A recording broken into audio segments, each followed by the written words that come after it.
Americans are losing their religion at a higher rate than ever before. Almost a quarter of Americans say they no longer practice the same religion they grew up with. That's 50% more than just 2 years ago. Back in 2021, only 16% said they had switched.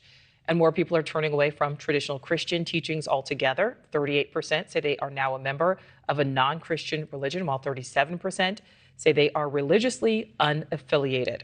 Candice Benbow is a theologian and has written on her personal experiences in the church and joins us live. Candice, I haven't been able to speak to you since our roundtable days back on Rush Hour, so welcome. Great to see you. So these new numbers here, as a theologian, how have you observed this documented overall switch in religious practices by so many Americans, 25%?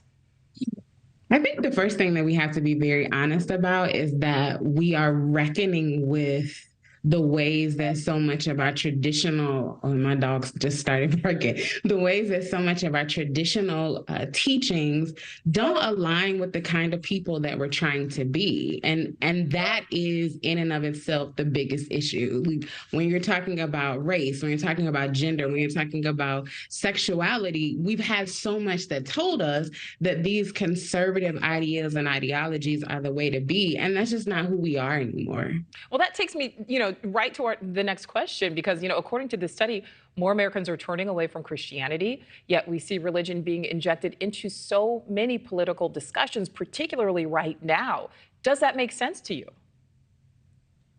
It makes sense when you think about the ways that conservative ideologies are pushing narratives that, when we're talking about gun rights, when we're talking about quote unquote traditional marriage, these things are what conservative Bible thumping Christians are going to gravitate towards. But when we're looking at Gen Z, when we're looking at millennials, when we're looking at younger generations and populations of people, they are really asking questions about what does it mean to do life with people? What does it mean to honor people's individualities? What does it mean to honor people's lived experiences and not be so beholden to dogmas that when you think about it, Nichole, have taught us really not to see people as people, but to really get to these ideas of what it means to pick apart people's lived experiences and judge them by these litmus tests. These young folks are not doing that anymore.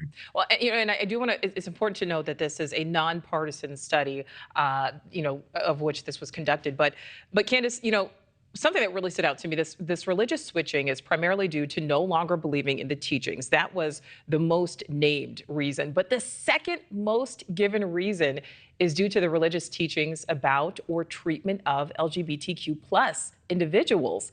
Does that surprise you? It does not surprise me, because I think we have gotten to a moment, thankfully, and to a place where we are like, how do these teachings, particularly when we're thinking about Christianity, how do the teachings that so much that we've heard about and we've learned in our Bible studies and in Christian schools and in churches, how do they really line up with how we are supposed to treat people? And if we are in a moment and in a generation where we've gotten pronouns that are normalized, where we're having more conversations about the need to embrace the various spectrums of gender and sexuality, and the ways that these kinds of conversations are not foreign in ways that they were before, they're absolutely going to impact the ways that people understand faith. They're going to impact the kinds of questions that people are asking about religion. And I think, one day we'll have the conversation about the way that COVID in and of itself ushered in this moment, but we're here and I'm grateful for it, because it's time for us to really interrogate what we believe and why we believe it and how it's impacting our lives with other people. And last question for you. And Candice, you are a theologian. I know religion, I know spirituality is very important to you. There have been studies that have proven that spirituality is so important to human beings in general. Do you think these numbers will only get higher, or do you think there is a way to turn it around, or should we be trying to turn it around? I think we got to look at the numbers very differently, because what people are saying is that they are moving away from organized traditional religions and the ways that and the teachings of them.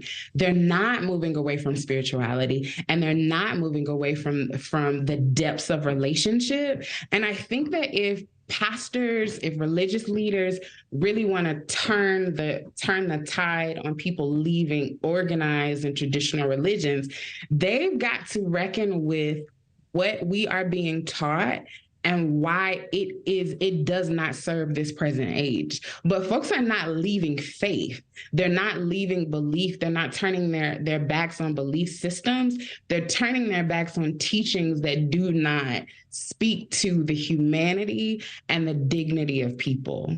Candice Benbow, always with a refreshing perspective. So great to speak with you again. Thank you. Thanks. Thank you for watching. Go to newsnationnow.com to find News Nation on your television provider. And don't forget to click the red subscribe button below to get more of News Nation's fact-driven, unbiased coverage.